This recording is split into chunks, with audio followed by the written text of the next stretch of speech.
માં જામખંભાળિયામાં શંકાસ્પદ ઘીનો જથ્થો ઝડપાયો છે। ભેળસેળયુક્ત દેશી ઘીનું વેચાણ કરતી એક મહિલા પકડાઈ।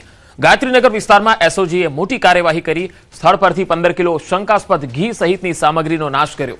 ઘી, કેમિકલ અને અન્ય સામગ્રીના જથ્થાનો નાશ કરાયો છે। વસઈ લાલપર ગામની મહિલા સામે કાયદેસરની કાર્યવાહી થઈ રહી છે। ફૂડ એન્ડ ડ્રગ્સ વિભાગની ટીમે ઘીના સેમ્પલ પણ લીધા। ઘીના સેમ્પલ લઈને લેબોરેટરીમાં તપાસ માટે મોકલાયા છે। સમગ્ર મામલે પોલીસ દ્વારા હાલ આગળની તપાસ ચાલુ છે।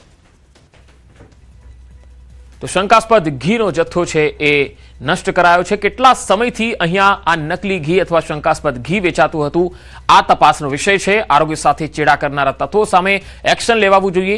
આ શંકાસ્પદ ઘી ક્યાં ક્યાં વેચાતું હતું, કેટલી જગ્યાએ સપ્લાય થતું હતું, આ મહિલા કેટલા સમયથી આ વેચાણ કરતી હતી, આ કારોબારમાં અન્ય કોઈ લોકોની સંડોવણી છે કે કેમ, આ પણ તપાસનો વિષય છે। સવાલ છે કે આ બાબતમાં પણ ખુલાસા થાય। આરોગ્ય વિભાગની ટીમ અને ફૂડ એન્ડ ડ્રગ્સ વિભાગની ટીમ આ તમામ સવાલોના પણ જવાબો મેળવશે તેવી આશા છે। આ શંકાસ્પદ ઘી વેચનારા તત્વો સામે એક્શન પણ લેવાવું જોઈએ।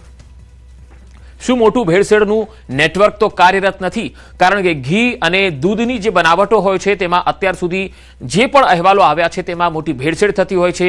વર્ષોથી તેમાં કેટલાક લોકો સંડોવાયેલા હોય છે, કેટલાક લોકો કેમિકલ યુઝ કરે છે। નિયમિત તપાસ છતાં પણ કેમ પકડાઈ રહ્યું છે આ નકલી ઘી, આ પણ મોટો ચિંતાનો વિષય છે।